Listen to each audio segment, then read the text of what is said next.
Welcome to the deep dive.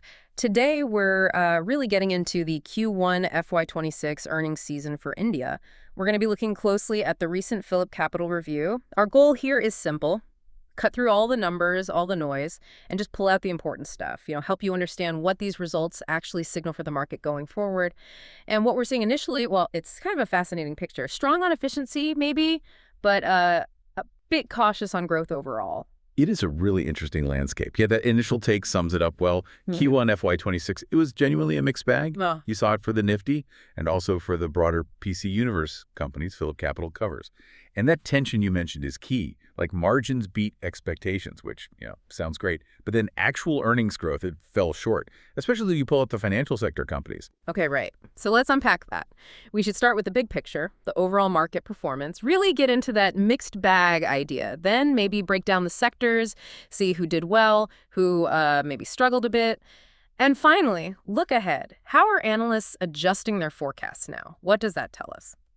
All right, so diving into the specifics of that mixed picture, what did the actual numbers show at a high level? For the PhillipCapital universe, the PCU, which gives us that wider view, looks like 40% of companies beat earnings expectations, 22% were in line, and 38% missed. Yeah, and for the Nifty, the numbers were maybe slightly better. 46% beat, 21% in line, and 33% missed. Okay, but still, over a third missed in both cases. That feels significant. Does that say something about, analyst predictions maybe being a bit off? What should listeners take from that gap? That's a really good point. While, yes, a decent chunk met or beat, that large percentage missing, it does suggest analysts might have been caught up, maybe in a bit of optimism that just wasn't quite matched by the fundamentals for quite a few companies. Yeah. I think the key thing for listeners is maybe not to rely solely on consensus figures. It might be worth digging into individual company health a bit more. Feels like the broad sentiment might need a little recalibration. Yeah, okay.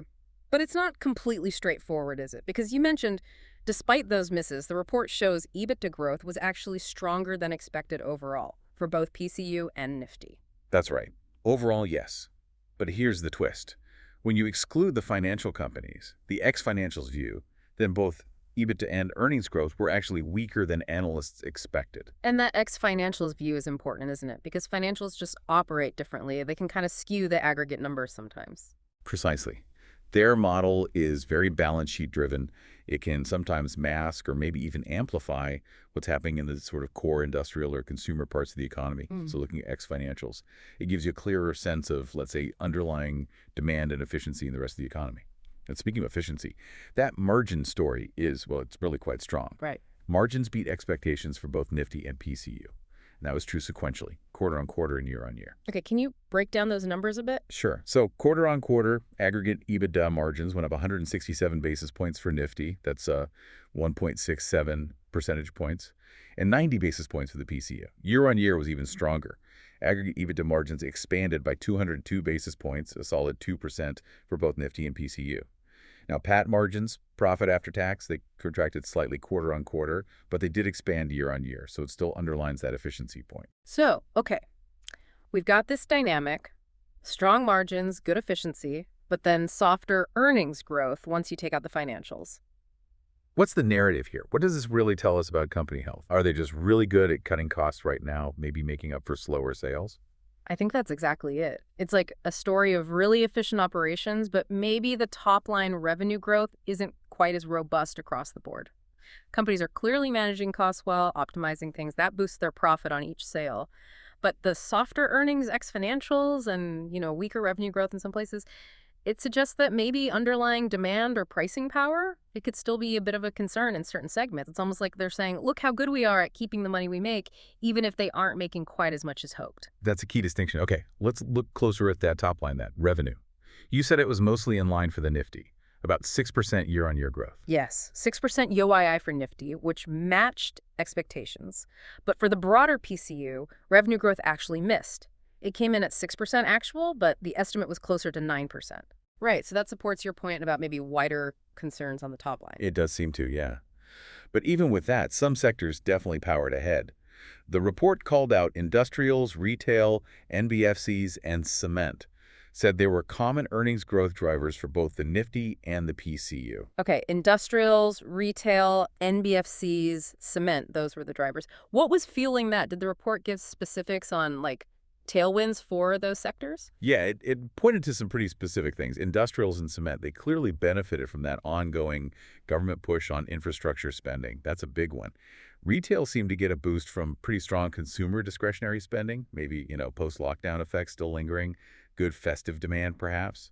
And NBFCs, they seem to tap into higher credit demand, especially in the SME space, which could signal some confidence returning in certain business segments. Right, right. Connecting those bigger trends to the sector performance. That makes sense. Okay, so let's spotlight the Nifty sectors then. Which ones really beat the forecasts? For the Nifty specifically, the outperformers were banks, retail again, metals, cement, and auto. And a really standout example in the report was retail. Get this, 23% year-on-year revenue growth. Wow. Earnings growth. Yeah. 43% year-on-year. Just blew it past the estimates. Really shows that consumer demand strength we talked about. Okay, imperfect for retail, but it's never all sunshine, is it? Yes. Which Nifty sectors maybe hit that rough patch you mentioned, didn't quite live up to expectations? No, definitely not all sunshine. On the other side, consumer services, telecom, pharma, and oil and gas were among those that missed. And there's a really striking example. Consumer services, huge revenue growth year-on-year, 101%, actually way above the 86% estimate. Right, yeah. But earnings actually contracted massively, a negative 86% growth compared to an estimated contraction of only 40%. Oof. Yeah, it's just a stark reminder, isn't it? That explosive revenue doesn't automatically mean profit. Suggests major cost issues or operational challenges there. That's a really powerful point. Shows you need to look beneath the surface. Okay, shifting to the broader PC universe now. Similar story. Who were the outperformers there and who lagged? Somewhat similar, yeah.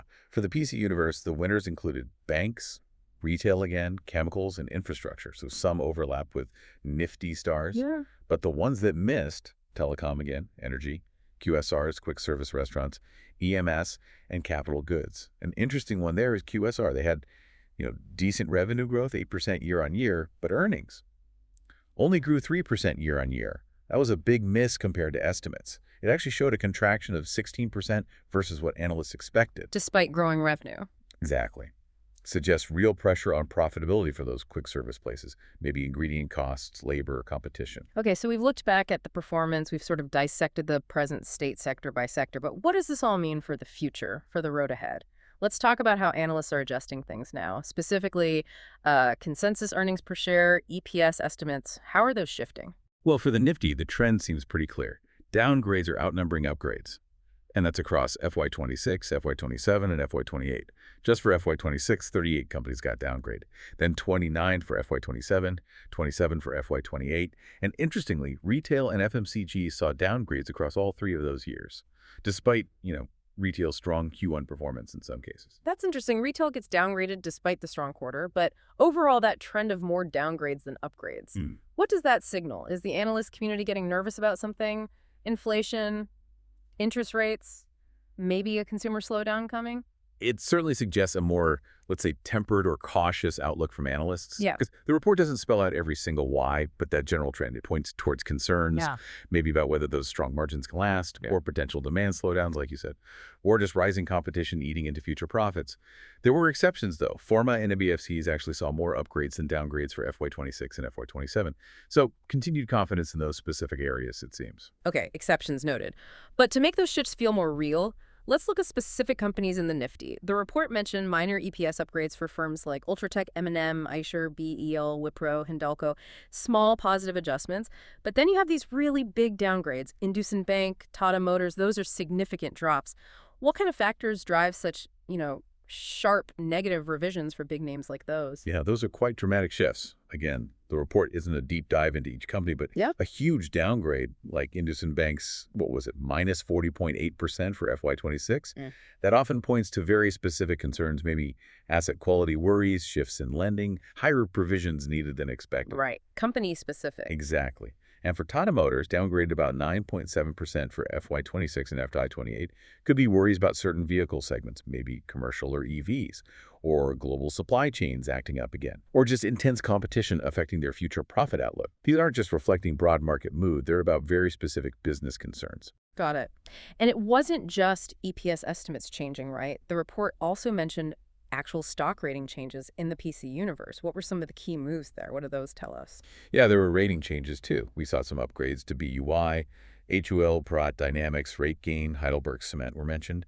An upgrade like that usually means analysts see things improving, maybe a stronger outlook, or the stock just looks cheap now. Okay. On the flip side, ACC got downgraded to sell. That suggests analysts see significant problems ahead or higher risks. And then there were moves to neutral. Aegis Logistics got upgraded to neutral, but several got downgraded to neutral, like HDFC, AMC, Bandham Bank, ABB, Proj Industries, Indocount. Neutral often means the stock's probably fairly valued now, or maybe the risk versus reward isn't as attractive as it was. Okay, so let's try and wrap this up, our deep dive into Q1 FY26. It really paints a picture of strong margins, doing a lot of heavy lifting, kind of offsetting softer earnings growth overall, especially if you look outside financials. And this complex picture seems reflected in that cautious analyst outlook, with more downgrades than upgrades for the Nifty. But importantly, there are still clear bright spots, strong sectors, resilient individual companies. Absolutely. Which leads us right to the final thought, the big question for you, our listener, to think about. Given these results, right, this nuance where some sectors are doing great, others are struggling, and analysts are generally getting a bit more cautious, even with those strong margins. What kind of strategic shifts should you, as an investor, or maybe even if you're running a business, consider for the next few quarters? Is it maybe time to play defense? Or are there still specific growth areas out there that are worth leaning into with some conviction, something to mull over?